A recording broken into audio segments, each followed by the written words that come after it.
It's been months of consultations with various processes unfolding as contributions to the Integrated Resource Plan, South Africa's long-term energy roadmap. The original timeline was to have the IRP 2023 ready in May 2024, but after receiving more than 4,300 comments, including objections, government decided to re-look at the release. Electricity and Energy Minister Kgosientsho Ramokgopa says he's confident the document will be released soon. We will be approving tomorrow. The subcommittee of cabinet is looking at what we call the IRP. I'm confident it will go through. It's a 2.2 trillion rand investment. We want to have another 40 gigawatts of renewables in the next 10 years. 15 of those must come in the next 5 years. So it's an ambitious plan, but for it to succeed, it requires great availability.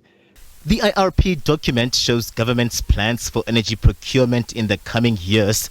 It will include the expansion of the country's transmission infrastructure with a target of building over 14,000 kilometers of new transmission lines by 2032.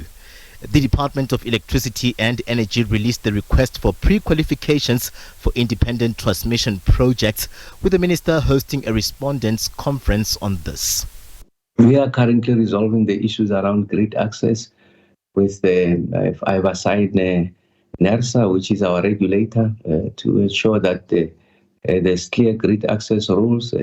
It's a rules-based approach that we are advocating for, and I'm more than confident that NERSA will be able to address that. In the next 3 months, that should be done and dusted. I did make the point that what we intend to do is to ensure that we have a late-stage tender procurement process. What do I mean by that?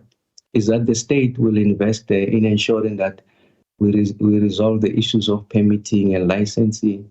The respondents' conference provided stakeholders with an opportunity to engage on key areas of the Independent Transmission Projects Procurement Program Phase 1.